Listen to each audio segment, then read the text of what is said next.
book, but the visibility's bad, so you've got a fairly limited sphere of vision.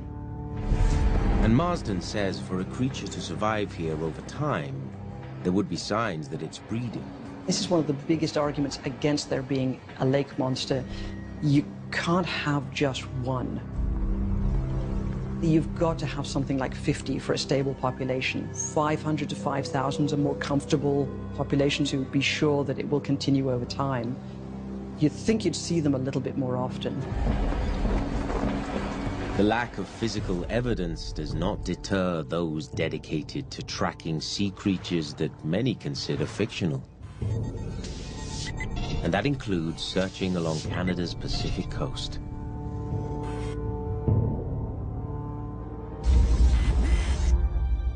This collection of inlets, bays, and seas is beyond vast. I guess as human beings, we sort of look at the ocean, all we see is the surface, and you kind of forget that it goes down a few feet, in some cases several thousand or probably more. And there's so much we just don't understand about the oceans. The waters of the Pacific Northwest range from Alaska in the north all the way down through British Columbia and further south. Dr. Chris Barnes heads a project that studies the bodies of water off the coast of Western Canada. They have a deep continental slope that goes down to about 2,500 meters onto the abyssal plain, the abyss, as it were. So a very complex system from the oceanographic viewpoint. Lots of creatures use that series of waterways to travel back and forth from the Pacific. There are large whales and sea lions, wolf eels, and giant octopus. And perhaps, some believe, even a sea monster.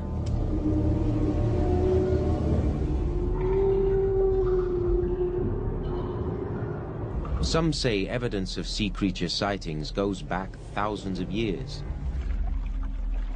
As you drive around the Scottish Highlands, you will sometimes see rather mysterious stones, quite big ones, and they're carved. And they were left by the Picts, which are mysterious to us because they didn't have a written tradition. But they did carve these stones, and it's been suggested that one particular image, which is sometimes characterized as the Pictish elephant, might be the Loch Ness Monster. LeBlond and Walton hope to prove that the waters off Vancouver Island are home to this legendary sea creature. So they're setting out to try to find evidence. So me and Paul are going to head out in the boat, and we'll go down to Saanich Inlet. There's been a lot of sightings in there over the last few years. Good morning, Brian. Good to see you again. Boat Captain Brian Smiley will lead their expedition to try to find a sea monster. The boat is specially designed for wildlife viewings. Joining the search for the elusive creature are diver Matt Smiley and biologist and skeptic Paula Romagosa, who will pilot an underwater ROV or remotely operated vehicle with cameras. This is what we'll be using today. Excellent, excellent. So we'll be able to explore the bottom of the ocean. What a boat you got here, Brian. It is totally unique, isn't it? Yeah, it'll definitely give us a very stable platform to be able to work from today and allow us access into some of these little coves and bays that deeper draft vessels definitely can't get into. As the boat heads out, Romagosa preps the ROV for its underwater mission. So it has two cameras. This one here is a color camera. Yeah. The one down here is a black and white. So if we're deep in the water, where there's very little light, it's better to use the black and white camera. LeBlond is eager to put the camera in the water. But even he has no idea what they'll find out there. As LeBlond makes final preparations for his expedition in Canada's Saanich Inlet, a group of researchers are in the northeastern United States, planning their own sea creature hunt in Lake Champlain. But they are using a different technique. They believe that what you can't see, you might be able to hear. By listening to acoustics, you can find out characteristics that allow you to identify species.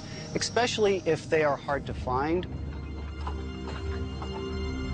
Chris Bocast is a skeptic and audio expert who studies marine animal sounds. I'm teaming up with a local researcher who has a good vessel with side sonar and an ROV. So we'll be able to do some fairly sophisticated documentation of what's going on underwater. Let's get this equipment out and get them.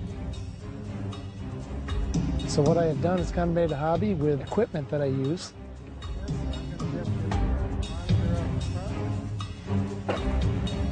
So now I can go anywhere in Lake Champlain to see what's on the bottom. ROV operator Barney Bristow doesn't know what's out there, but he's eager to find out. I myself have never had that type of a sighting, but I do firmly believe, with the number of sightings and the history that goes along with it, there is something out there.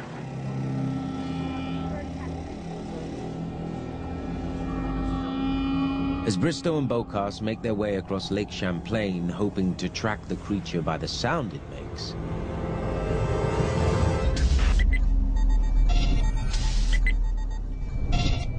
back in Scotland, Mikko Takala is trying to capture a picture of the legendary Loch Ness monster.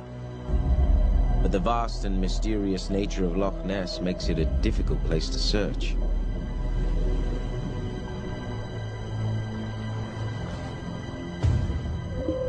All this water is very dark, and that's due to the peat stain from the bogs. So you don't see very far underwater. It's an inhospitable, difficult environment to research.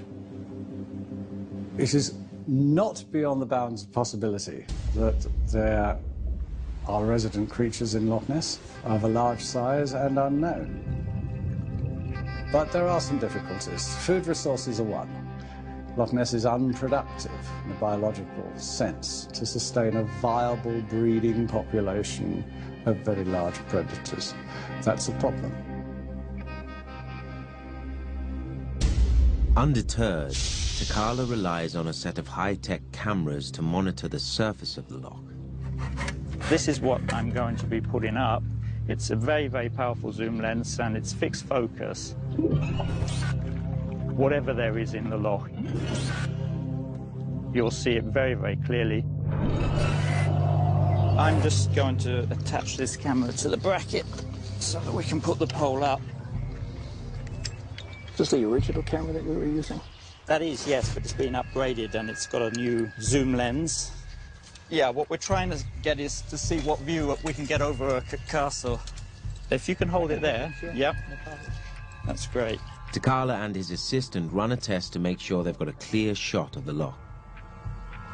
What we know now is we're getting the image that we want, the location's good, and now it's all about making it permanent. It's a numbers game because we are zooming on tightly on a very small area, but an area that the monster is seen the most often. Anybody around the world can log onto our webpage and actually see the action live on the cameras. By using the internet, someone somewhere is always looking at the image, and then we just hope that we hit the jackpot with the monster being seen again in that particular location. Takala plays the waiting game, hoping this creature of legends will make an appearance while his camera is rolling on Loch Ness. Back in Canada, LeBlond and his team chart a location where people claim to have spotted a sea creature. All right, here we are in Sandwich Inlet. So we're starting over here and we want to get to Deep Cove. We want to deploy the ROV in there and have a look at the area. And Paula, you can deploy the ROV in there, right? And yes. Is there any current in that area that I need to be worried about? We will probably have a little bit of current off on the edges of it, but right in the bay right in the bay, we're fine. So we all know what to do. We're on our way.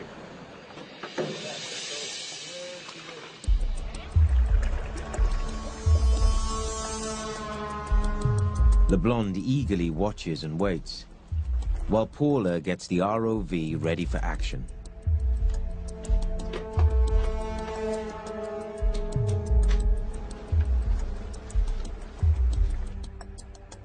Recording. While LeBlanc's team continues searching for any glimpse of a creature that many believe only exists in legend, on Lake Champlain, Chris Bocast has his gear set up to begin listening for signs of a creature here. We'll get the hydrophones ready to go, and we'll drop them when we get to the area that you think is most likely.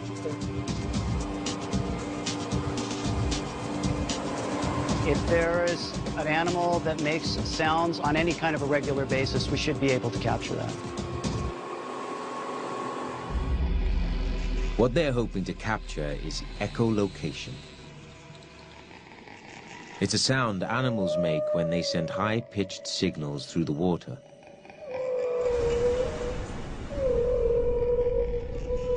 Echolocation is an extremely sophisticated adaptation and evolvement of the sonic mechanism in marine mammals. To really be able to analyze these very low infrasonic sounds below our range of hearing, you need special recorders. So we're going to be recording at a sample rate of 96 kilohertz. This is an active hydrophone. It's extremely sensitive. We'll put it over on one side. If there's something out there, if it does make sounds, we'll find it. One of the challenges in searching this lake is its sheer size.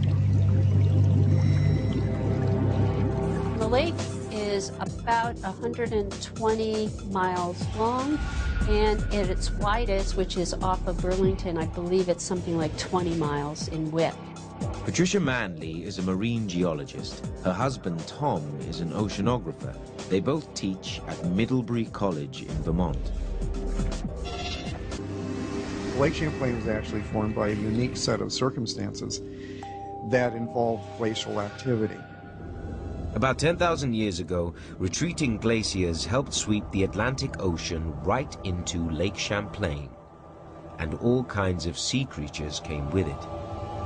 We actually had whales coming in from the Atlantic Ocean, and we have a lot of their fossils. In 1849, workers on a lakeside railroad line made a surprising discovery. We uncovered some bones, contacted the local naturalists, said, what have we got here?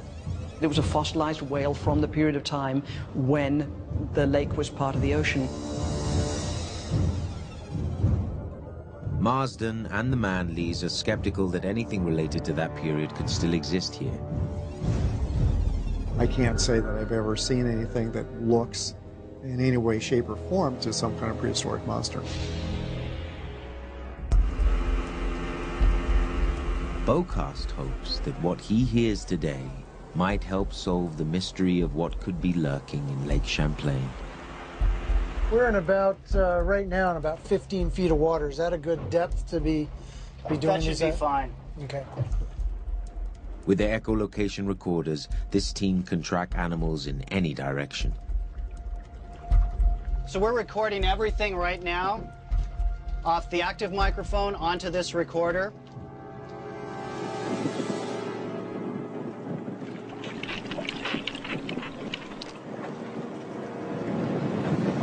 Anything, Chris? I heard an interesting click.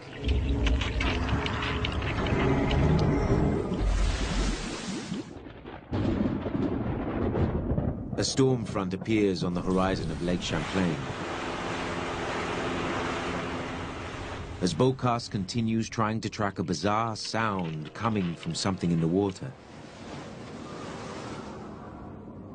And now Bristow wants a closer look.